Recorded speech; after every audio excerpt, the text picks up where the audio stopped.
Jó, capítulo 38, versículo 1. E você que for encontrando, vá se colocando em pé em reverência à palavra de Deus. Traga o abraço da Igreja Metodista Central Itaboraí, que hoje me permitiu estar hoje aqui para a gente compartilhar algo da parte de Deus. Abra teu aplicativo, tua Bíblia, veja aqui no Data Show, livro de Jó, capítulo 38, apenas o versículo 1. Todos encontraram? Amém? Amém, igreja? Olha o que diz. Depois disso, do meio da tempestade, o Senhor deu a Jó a seguinte resposta. Vou repetir. Depois disso, no meio da tempestade, o Senhor deu a Jó a seguinte resposta. Palavra do Senhor. Pai, a tua palavra foi lida. Agora eu peço a ti que tu venha ministrar os nossos corações. Torne nosso coração e mente terra fértil a ouvir a tua palavra, para que haja crescimento, para que haja entendimento, para que sejamos impulsionados segundo a tua vontade nessa noite. Eu quero entregar os teus filhos e filhas, cada família aqui representado, e pedir a ti que fale aos nossos corações. Ministra-nos nós, Senhor.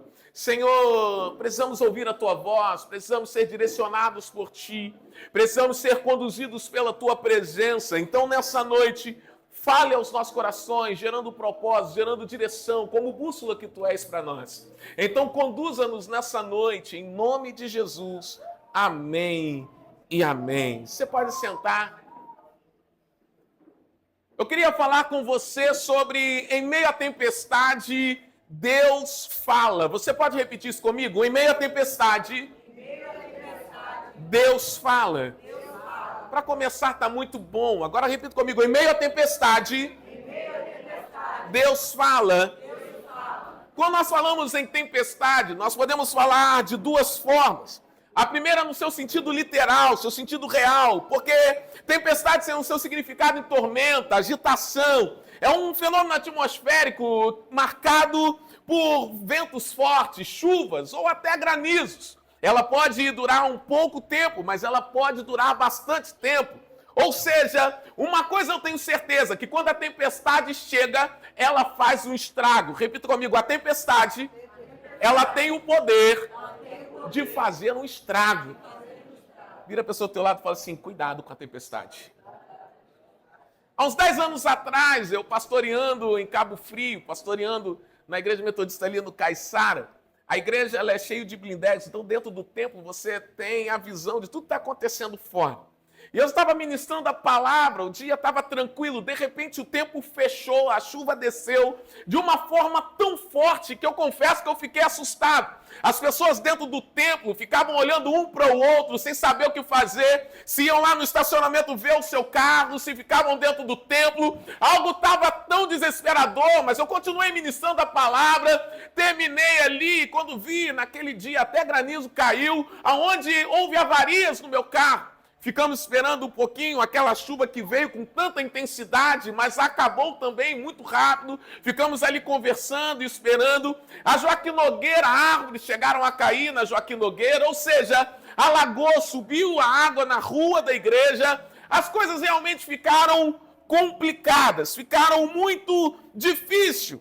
E algo que percebo que é diante das tempestades, que muitas vezes nos pegam de surpresa, ou a gente vai para nossa casa, ou aonde nós estamos, nós esperamos ela passar, porque senão pode acontecer alguma coisa que pode ser muito complicado para mim e para você. Então, o melhor remédio, a melhor solução é aguardar ela passar, pois assim a gente vai para nossa casa em segurança.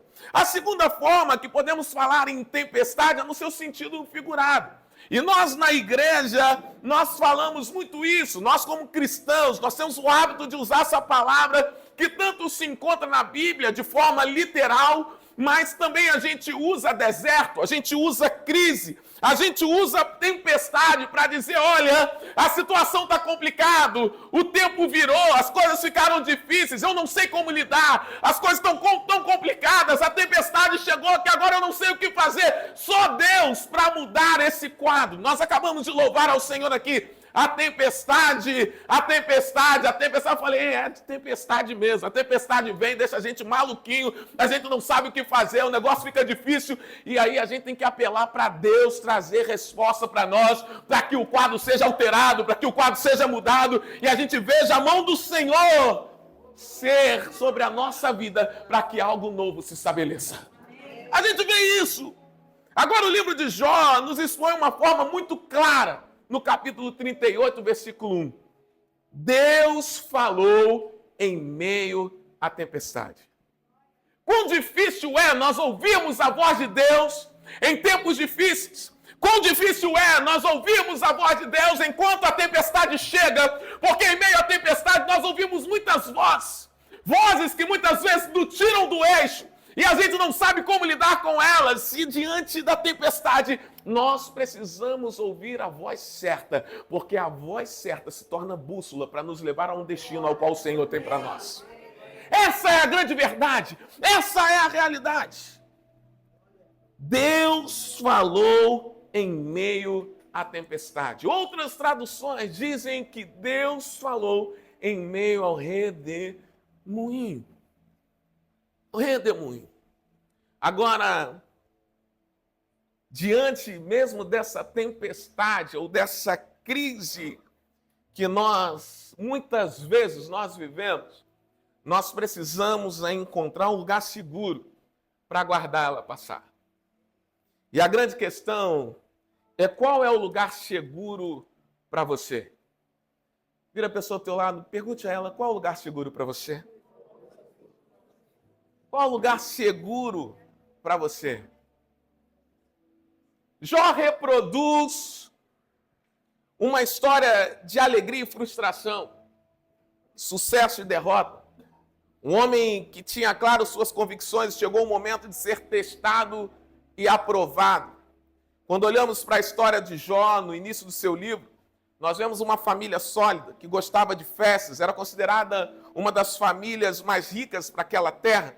Mas o inimigo de nossas almas, ele desafia o Senhor a mexer naquela família para ver se Jó era fiel.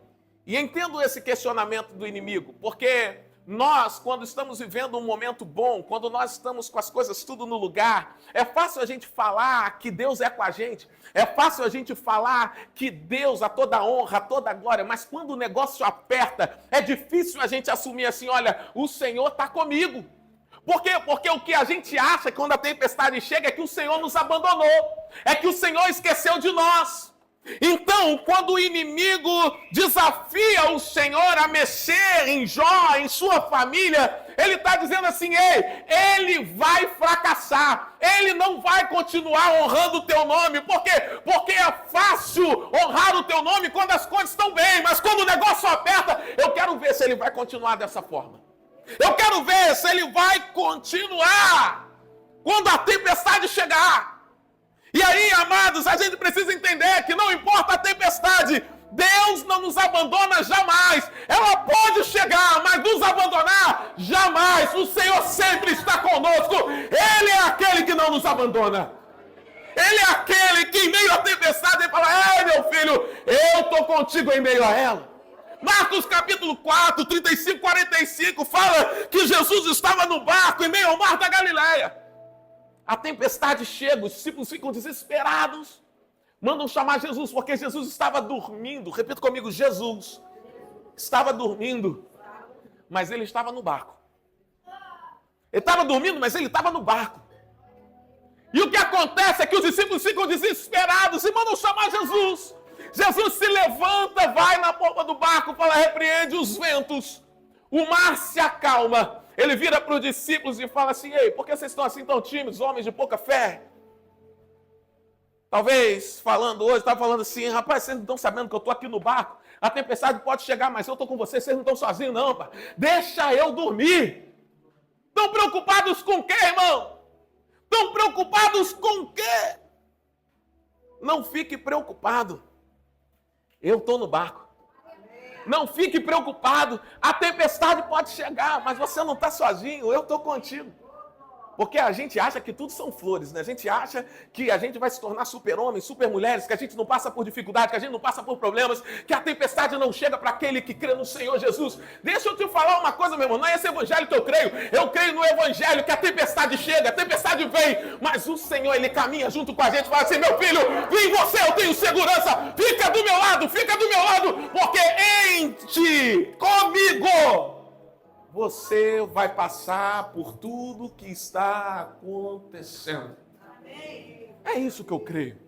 É isso que a palavra nos desafia. É isso que a palavra nos desafia. Então eu quero desafiá-lo e desafiá-la a ouvir essa voz. Pois é essa voz que vai trazer algumas coisas importantes para a sua vida, para a minha vida. E eu gostaria de compartilhar algumas coisas que Deus nos dá em meio à tempestade, em meio a escutar essa voz. Algo que eu aprendo com essa palavra é que Ele nos dá a certeza da grandiosidade de Deus. A voz nos dá a certeza da grandiosidade de Deus. Logo após o versículo 1 do capítulo 38 de Jó, Deus começa a se revelar a ele, de uma forma a exortá-lo, pois ele entrou em um processo de desânimo. Acabara de ouvir os seus amigos falarem e questionarem diante da sua vida, afirmando que ele estava pecando, que alguma coisa tinha acontecido para ele estar vivendo aquele tempo difícil. Então o desânimo abate, o desânimo começa a mexer com ele. Então Deus o exorta de uma forma a falar assim, meu filho, eu tenho o controle de todas as coisas. Eu tenho o controle de todas as coisas. O que está falando, pastor? Sobre a minha família, Deus tem o controle. Sobre o teu trabalho, Deus tem o controle. Sobre tudo que você está passando, Deus tem o controle. Deus tem o controle. Ele está exortando Jó. Ei, eu tenho o controle de tudo. E aí eu quero compartilhar o livro de Gênesis, capítulo 1, versículo 2. Porque é debaixo de uma palavra que Deus libera que há a criação. Houve luz debaixo de uma palavra, houve terra debaixo de uma palavra. Então, queridos, foi debaixo de uma palavra que Jesus se levanta num barco, repreende os ventos e a tempestade para. Sabe? Foi a palavra, querido. Agora eu quero dizer, essa palavra é a palavra de Deus. E quando Deus revela a palavra, libera a palavra, algo vai acontecer. Então, querido, eu quero dizer algo para você. Uma ordem, um direcionamento, uma palavra de Deus tem o poder de repreender as tempestades da sua vida e fazer com que algo novo se estabeleça. É o dono dessa palavra que nós cremos. E Ele vai fazer cessar a tempestade. É o dono da palavra. Ele deixa claro aqui, obrigado, querido. Obrigadão mesmo, Fernando. Fernando é outro amigo que conheço há muito tempo, de Cabo Frio, aleluia. Amigo de Cris. Ele deixa claro e nos faz entender da grandeza de Deus. O Deus que você serve, meu irmão, o Deus que nós compartilhamos aqui não é um Deus pequeno. Tem uma discípula que caminhou comigo há uns 10 anos atrás, ela fala assim, eu creio num Deus grandão. Ela, quando ministra, ela é do louvor, ela fala isso, ela assim, é Deus grandão, aleluia! Porque ela crê, e quando ela libera essa palavra, a gente toma posse dela. Por quê? Porque quando nós entendemos que Deus é Deus, querido, as coisas pequenas ou as coisas grandes se tornam ínfimas diante da grandeza de Deus. Então a palavra dele, quando é liberada, algo acontece. E quando nós cremos nessa palavra, querido, tenha certeza que algo extraordinário vai acontecer. Porque os céus começam a se movimentar. E quando os céus começam a se movimentar, a terra tem que obedecer. A terra tem que obedecer. Não podemos limitar a ação de Deus. Por quê? Porque Deus é grandão. Vira a pessoa ao teu lado, não limite a ação de Deus. Ele é grandão. Ele é grandão. Segundo entendimento é que em meio à tempestade existe segurança. Repita comigo, em meio à tempestade existe segurança. Salmos 91, 1 e 2 diz assim: o que habita no esconderijo do Altíssimo e descansa à sombra do Onipotente, diz o Senhor, meu refúgio, meu baluarte, Deus meu, em quem confio. Salmos 121, 2 a 4 diz: o meu socorro vem do Senhor, que fez os céus e a terra, e ele não permitirá que os teus pés vacilem, e não dormitará aquele que te guarda. Em meio à tempestade, o que precisamos encontrar é um lugar seguro para aguardar ele passar.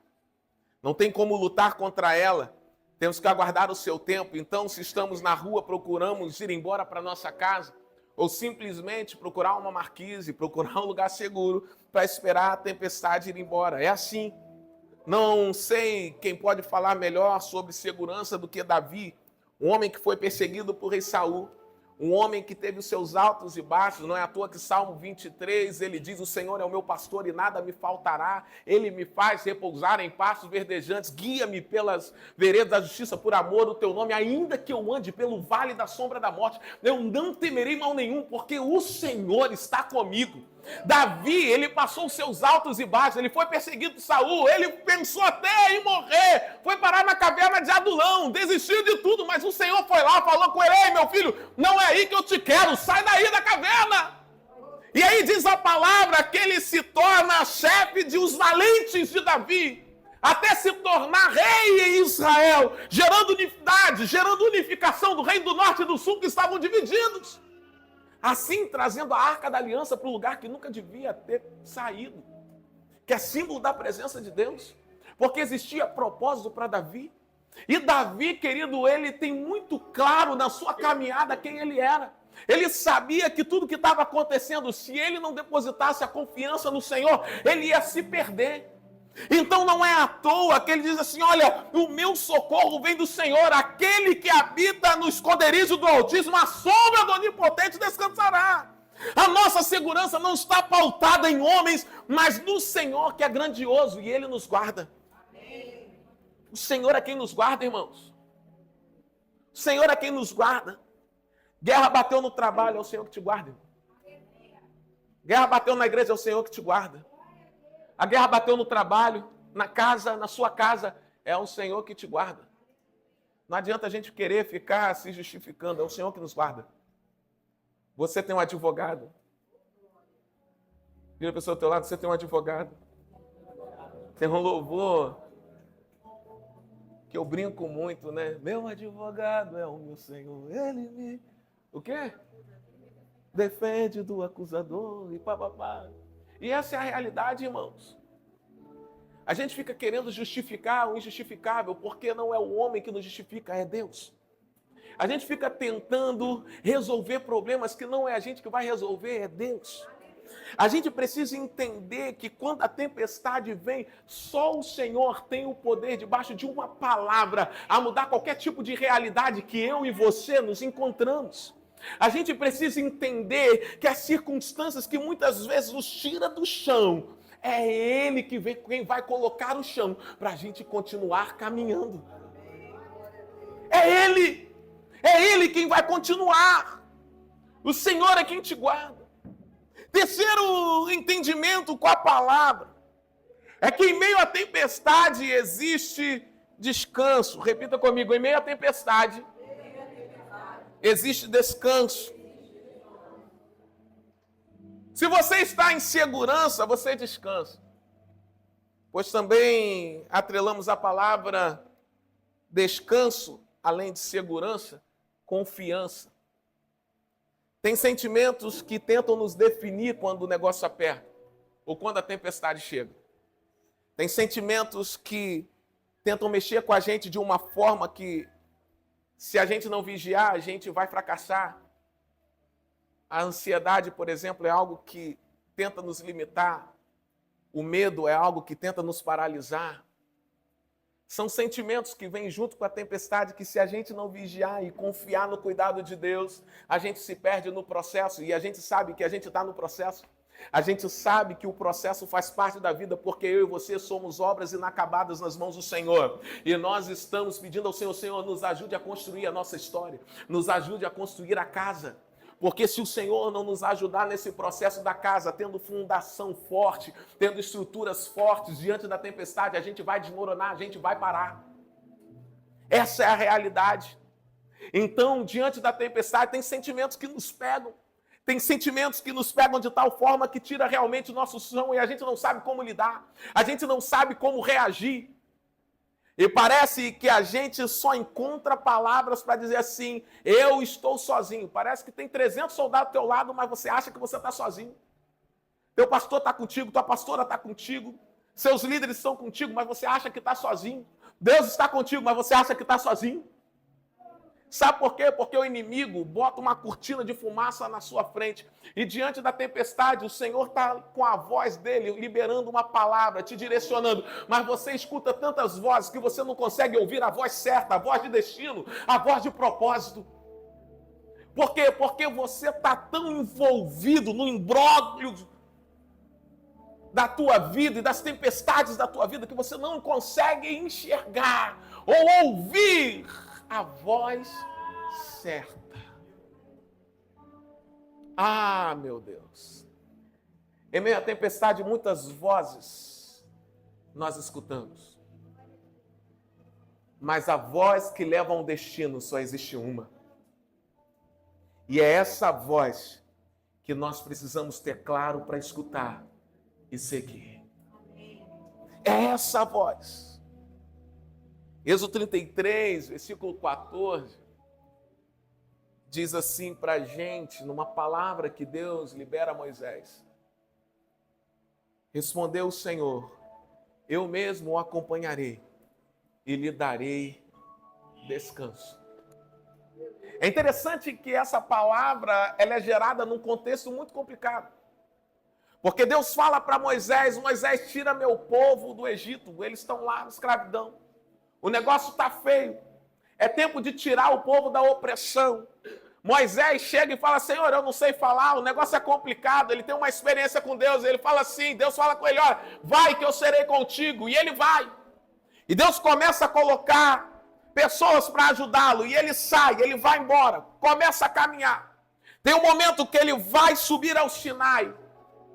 Por quê? Porque ele vai pedir direção de Deus. Ele vai pedir para que o Senhor fale com ele. Ele vai pedir para que o Senhor dê direção. E diz a palavra que enquanto ele está no Sinai, o Senhor está liberando os 10 mandamentos, o Senhor está liberando direção sobre a tua vida, o Senhor está liberando como ele tem que caminhar com o povo.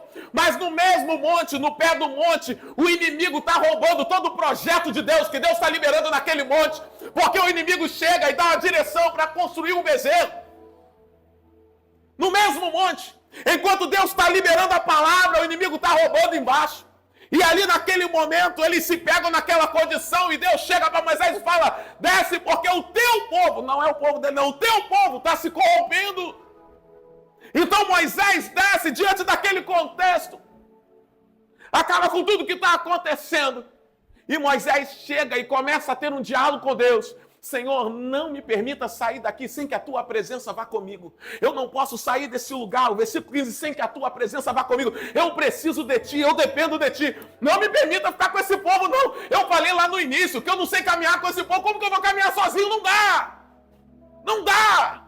Então, um versículo antes, Deus deixa claro para ele: Moisés, eu mesmo acompanharei. Eu vou te dar descanso. Senhor, não me faça sair desse lugar sem que a tua presença vá comigo. Sabe, o povo falhou, mas Moisés, que era o líder, permaneceu firme em fidelidade. Pela caminhada de Moisés, Deus honrou. Sabe? Olha o poder de uma liderança, pastora. Se Moisés tivesse corrompido com o povo, estava todo mundo na água. A mesma coisa no Éden. Deus prepara o Éden para Adão e Eva. Eva vai e come do fruto proibido. Adão vai e come do fruto proibido que Eva oferece. Quando Deus chega no Éden, a quem ele chama? A quem ele chama? Ele não chamou Eva. Porque o direito de governo foi liberado para ele. Se Adão tivesse se posicionado e falasse, ô Eva, está errado. O Senhor nos deu uma direção, não pegue desse fruto proibido. E porque Adão se corrompeu, nós passamos esse perrengue até hoje. Não é por Eva não, é porque é Adão. Porque todo mundo gosta de colocar a culpa em Eva, mas não tem nada a ver com Eva não, foi Adão. Não aproveita o momento que eu estou falando isso não, mulheres. Estou vendo. Queima aí, Jesus. Porque a verdade é essa, irmãos. O poder da direção, o poder da liderança. Porque Deus dá coisas para algumas pessoas. E tem que entender o compromisso que tem com elas. Tem compromisso que tem com Deus. E quando a gente se perde no processo, outros se perdem juntos. Sabe? Deus deu descanso a Moisés, porque Moisés confiou em Deus. Jó confiou em Deus, descansou em Deus, apesar de estar meio atribulado com o que estava acontecendo, porque ele perdeu família, perdeu tudo, mas ele continuou fiel.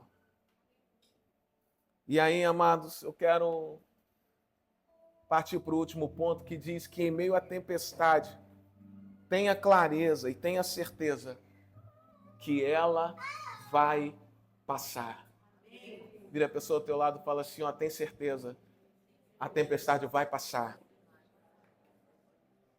Se você olhar a história de Jó, no seu capítulo 42, você vai ver um outro Jó. Um homem que teve o seu período de desânimo, mas não perdeu o seu foco em Deus. Confiando em seu cuidado, onde ele afirma que os planos de Deus não podem ser frustrados, porque não conhecemos os seus caminhos, mas sabemos que nesse caminho ele está conosco, e a gente precisa ter isso claro.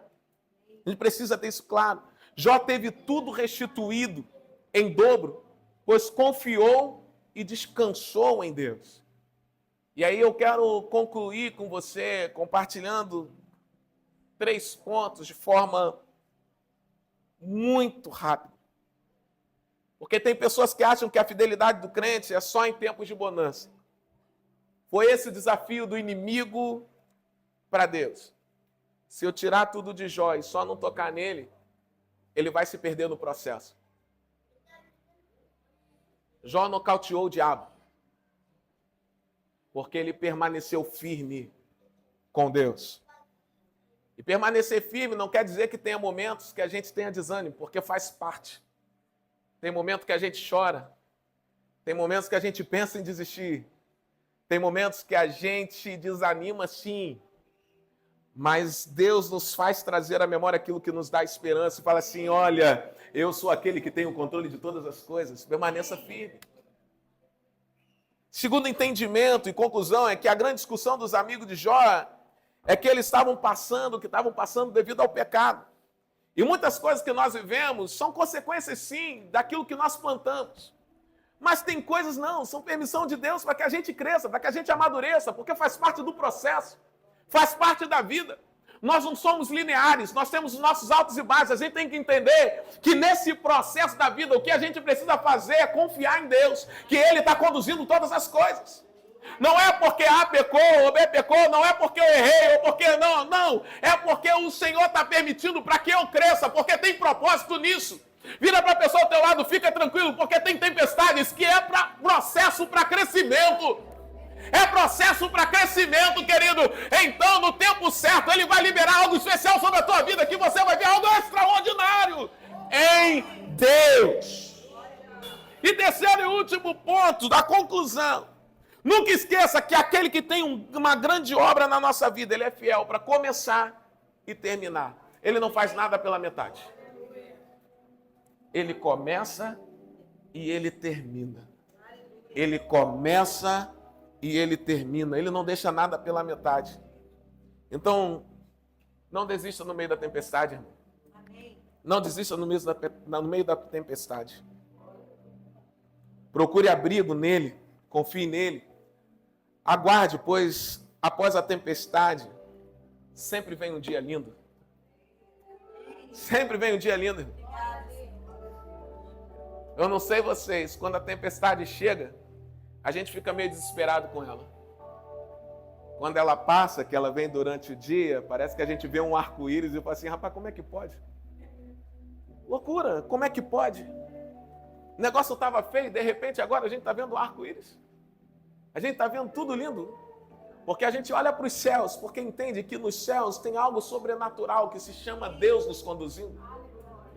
O estrago pode ter na terra, mas algo dos céus é para mostrar para a gente que o estrago que houve, eu vou fazer tudo novo. Ah, eu tenho o poder de fazer tudo novo. Eu tenho o poder de mudar a realidade. Eu tenho o poder de alterar o ambiente. Agora entenda, após a tempestade tem algo reservado para você. Tem algo dos céus reservado para a tua casa. Tem algo dos céus reservado para a tua vida. Tem algo dos céus, dos céus, dos céus. Agora a grande questão é como você escolhe viver em meio à tempestade. Ouvir a voz certa ou ouvir as vozes que tentam lhe paralisar. E isso tem a ver com escolhas. E essa, me perdoe, eu não posso fazer por você. Essa escolha, cada um tem que fazer a sua. Cada um tem que fazer a sua.